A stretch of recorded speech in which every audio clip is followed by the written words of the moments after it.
लाहौर और इस्लामाबाद के मौसम की तरह सियासी मौसम भी अबरालूद है, मतलब अबरालूद है इसलिए क्योंकि एक तरफ एहतजाज है, वो एहतजाज जो कि आपने आज देखा पाकिस्तान तहरीक इंसाफ ने किया। एहतजाज की कॉल भी दे रखी थी उस धांधली के खिलाफ या उस धांधले के खिलाफ जो पाकिस्तान तहरीक इंसाफ समझती है कि 2024 के इलेक्शंस के अंदर किया गया है। इंतखाबी उज़्ज़दारियां अपनी जगह, कानूनी मराहिल अपनी जगह, लेकिन पाकिस्तान तहरीक इंसाफ ये चाहती है कि IMF 30% नशिस्तों का ऑडिट करे। दूसरी तरफ वो ये चाहते हैं कि सड़क को गरमाए रखें। तीसरी तरफ वो ये चाहते हैं कि पाकिस्तान के पार्लियामान के अंदर बाकायदा तौर पर रियासत के इदारों को ललकारा जाए और ये कहा जाए कि अगर आपने रेड लाइन लगा रखी है तो जहन में रखिए कि जिन्होंने रेड लाइन लगाई है उनके हाथ तोड़ दिए जाएंगे।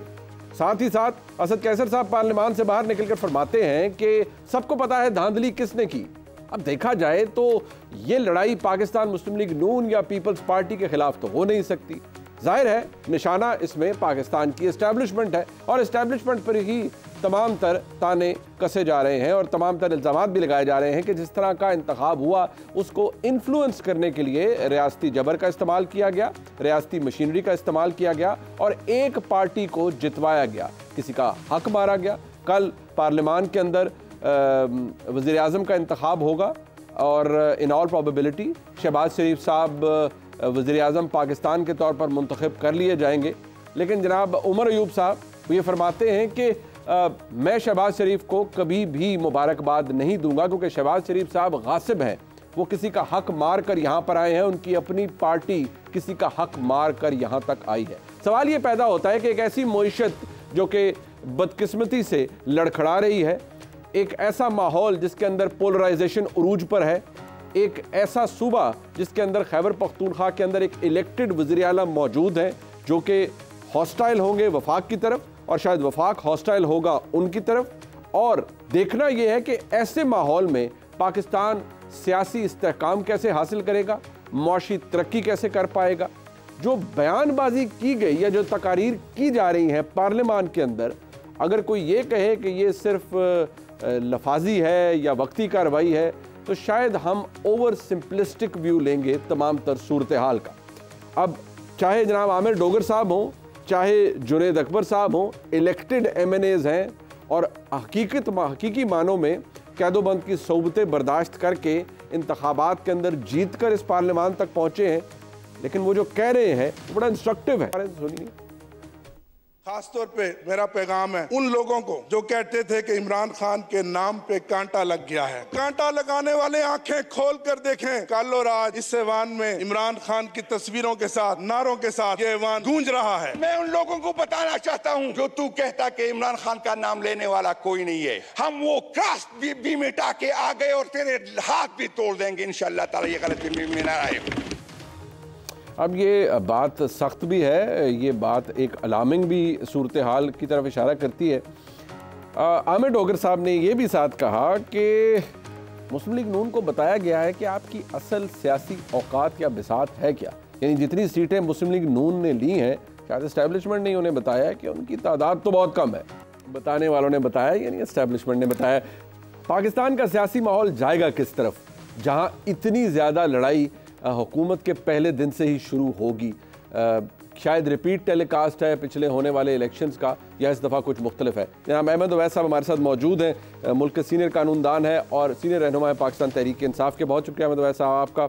जनाब इंजीनियर खुर्रम दस्तगीर खान साहब हमारे साथ मौजूद हैं, सीनियर रहनुमा है पाकिस्तान मुस्लिम लीग नून के, फॉर्मर फेडरल मिनिस्टर हैं, हल्के की सियासत को भी समझते हैं। आपका भी खुर्रम साहब बहुत शुक्रिया। अब एक बात जो अहमद अवैस साहब हमने इन तकारीर से जिनका अंदाज़ा किया है, देखिए इसको हम जितने मर्जी शुगर कोट तरीके से कोई कर ले, लेकिन मेरे ख्याल में क्योंकि क्लैरिटी ऑफ थॉट आपके पास भी बहुत है, लड़ाई या इख्तलाफ मुस्लिम लीग नून या पीपल्स पार्टी से तो लगता नहीं है, ये तो चले सामने है। लेकिन अगर कहा जाए कि जी जिन्होंने कांटा लगाया था उनको हम बता देना चाहते हैं कि हमने कांटा मिटा दिया है और जिन्होंने कांटा लगाया था हम उनके हाथ तोड़ देंगे, तो ये तो क्लियर मैसेज है पाकिस्तान की मुक्तदरा यानी एस्टैब्लिशमेंट की तरफ। क्या आप भी इसे ऐसे ही देखते हैं या आप समझते हैं नहीं ये इमरान खान के सियासी मुखालिफिन की तरफ इशारा किया गया है? बिस्मिल्लाहिर्रहमानिर्रहीम, आपने बड़ी बुनियादी बात की है। इसमें कोई शक नहीं है कि एस्टैब्लिशमेंट ने एक बहुत मनफी रोल प्ले किया है और अपने अपने जो एरिया ऑफ जुरिस्डिक्शन है वहाँ से तजावुज़ करके, आइन को तोड़ के, आइन ने बड़ी वाज़ेह तौर पे हदायत जो है एक हदूद मुतय्यन कर दी हैं हर एक के लिए। जहाँ उसने पार्लियामेंट के लिए हदूद मुतय्यन की, जहाँ उसने एग्जेक्टिव के लिए हदूद मुतय्यन की, जहाँ उसने इसके लिए अदलिया के लिए हदूद मुतय्यन की, वहाँ जहाँ दूसरे अदारे थे, क्योंकि इस्टेब्लिशमेंट जो है ना ये एक अदारा है, ये कोई इंस्टीट्यूशन नहीं है जी। तो इन्होंने हदूद मुतय्यन कर ली। आप एक हदूद को तजावुज़ करके आप पूरे मुल्क का निज़ाम अपने हाथ में ले लें और चाहें कि हम अपनी मर्ज़ी से इसको चलाएं और अपनी मर्ज़ी से यहाँ पे सेटअप लेकर आए एक ऐसा जो कि आइन से मावरा हो, जिसमें आइन की अहमियत भी कोई ना हो, जिसमें आइन का नाम इस्तेमाल किया जाए, जिसमें रूल ऑफ लॉ के सिर्फ लिखने की हद तक, कहने की हद तक इस्तेमाल किया जाए, लेकिन इसकी बुनियाद जो है वो एक नेकेड डेस्पोटिज्म के ऊपर हो। ये बड़ी ख़तरनाक सूरत हाल है मेरे ख्याल में। ये नाकबल अंदेज़ी है, अंदेशी में ये काम हो गया है और इसको सीधा करने के लिए बहुत बड़े जिगरे की, बहुत बड़े हौसले की ज़रूरत है। लेकिन पाकिस्तान के लिए बड़े से बड़ा हौसला जो है वो कर दिखाना चाहिए।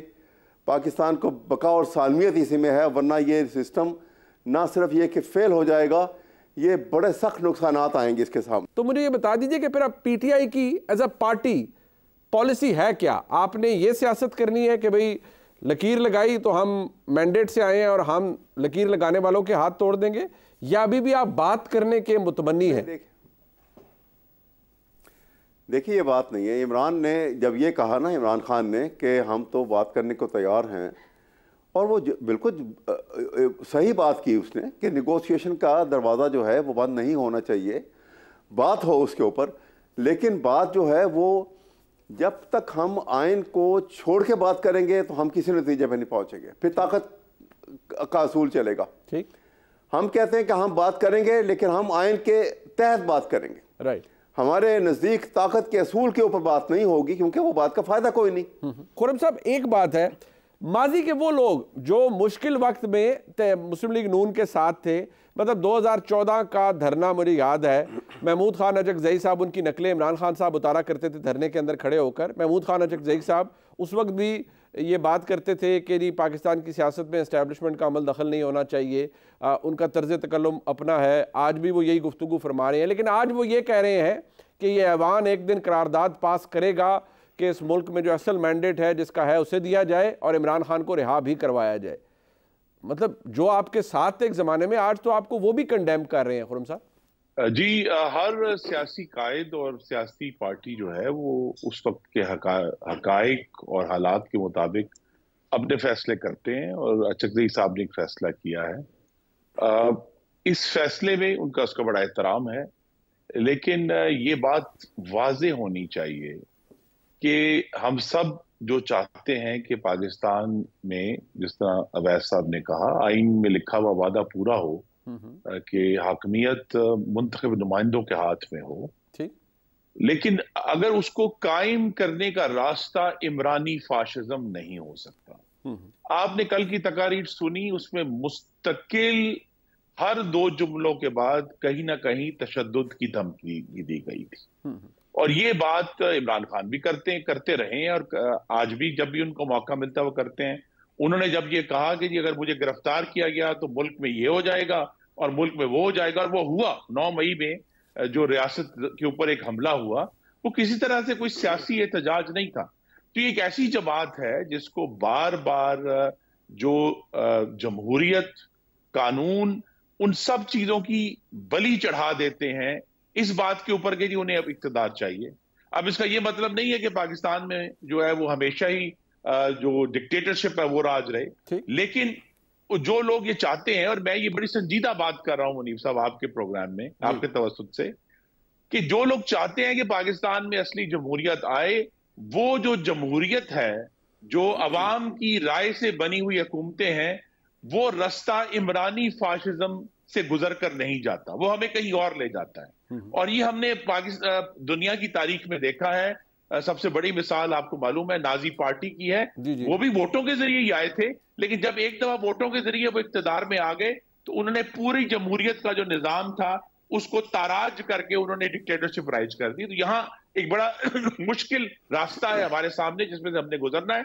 और जहां तक मैंडेट की बात है, अगर आप वोटों की तादाद देखें तो तहरीक इंसाफ के वोट 8 लाख घटे हैं, बड़े नहीं है, और मुस्लिम लीग नून के वोट 5 लाख बड़े हैं 2018 के मुकाबले में। बट इसमें इशू ये है मुझे इजाजत दे दें कि 30% लोगों ने ठीक है उन आजाद उम्मीदवारों को जो आज सुन्नी इत्तेहाद काउंसिल में चले गए उनको वोट दिए, लेकिन 70% पाकिस्तानियों ने उनके खिलाफ भी वोट दिए हैं। वो जो 70% पाकिस्तानियों की नुमाइंदा जमातें जो इंशाल्लाह अगले 3 से 4 दिन में हुकूमत बना लेंगी, वो भी नुमाइंदा हुकूमत है। बट एक बात है ना फरम साहब, आवाम की जो उमंगे हैं उनकी उनका एक आईना है जो हुकूमतें बनने जा रही है वाला ये भी तो 30% ही सिर्फ आवाम की उमंगे हैं, बाकी 70% उमंगे नहीं है। बस हजूरे वाला ये भी तो इशू है ना कि हमारे किसी भी जगह रियलिटी तक पहुंचने में बड़ा टाइम लग जाता है। परसेप्शन इनफैक्ट आउटलिव भी करती है शायद रियलिटी को। अब पता नहीं ये बात कोई माने या ना माने, और रियलिटी सामने आ भी जाए लेकिन परसेप्शन क्लाउड कर देती है पूरी रियलिटी को भी, बदकिस्मती से। शायद फैक्ट ये कोई इसी तरह का निज़ाम बना हुआ है। वो परसेप्शन ये है कि मैंडेट चोरी हुआ है, मैंडेट पाकिस्तान तहरीक इंसाफ के हिमायत याफ्ता कैंडिडेट्स का था और उनसे छीन कर दिया गया है मुस्लिम लीग नून को। अब किसी एक रहनुमा का ये कहना कि जी पता लग गया था मुस्लिम लीग नून को, तो बताया गया है बताने वालों ने कि आपको तो महज 18-19 नशिस्तें आपने अपनी जोर से जीती हैं, बाकी तो आपको जितवाई गई हैं। ये बात इसके बायर ज्यादा है, इसके टेकर ज्यादा है। कि जिस तरह ये जो जमात है जो अब सुन्नी इत्तेहाद काउंसिल है लेकिन कोई और जमात है असल में, जिस तरह ये तशद्दुद और फाशिज्म पर यकीन रखते हैं, उसका एक बहुत बड़ा हिस्सा मुस्तकिल झूठ बोलना है। मतलब हमें ये कहा जी हमारी तो पता नहीं 200-250 नशिस्तें थी जी, लेकिन पटिशनें सिर्फ 35 आई हैं अभी तक अदालत में, और कोई सबूत नहीं है कोई, लेकिन प्रोपेगेंडा। तो अगर तो इनसे सीखना है तो एक ही चीज सीखी जा सकती है जो आने वाली हुकूमतें पंजाब में बन गई हैं और वफाक में बनने वाली है, कि लगता तो ये है कि सब कुछ तामीर बंद करके सारी हुकूमतें सिर्फ प्रोपेगेंडा करें और अपना प्रोपेगेंडा उनका भी जवाब दें, अपना भी प्रोपेगेंडा करें और तामीर कोई ना हो। अल्लाह ताला अपना करम जारी रखे। ये असेंबली कानून साजी भी करेगी। हमने ये बाजू आजमाए हुए, हमने इनका धरना भी सहा है, लोग भूल गए हैं। 2016 अक्टूबर में ये पूरे मुसल्ला होकर इस्लामाबाद पर चढ़ दौड़े थे और हमने अटक पुल पे इनको रोका था। तो लिहाजा इनका जो तशद्दुद है वो हम अक्टूबर 16 में भी देख चुके हैं, हम मई 2022 में भी देख चुके हैं। ये तशद्दुद, ये सारे बाजू हमने आजमाए हुए हैं। तो ये मैं आपको यकीन दिलाता हूँ अल्लाह ताला के करम से कि ये हुकूमत कानून साजी भी करेगी, ये हुकूमत अपने मामला दुरुस्त भी करेगी। कानून साजी का नवाज शरीफ ने 2013 से 18 तक धरने के बावजूद, हमलों के बावजूद, लोड शेडिंग खत्म की, दहशतगर्दी से लड़ाई की, कराची को पुरअमन किया, महंगाई खत्म की। तो हमने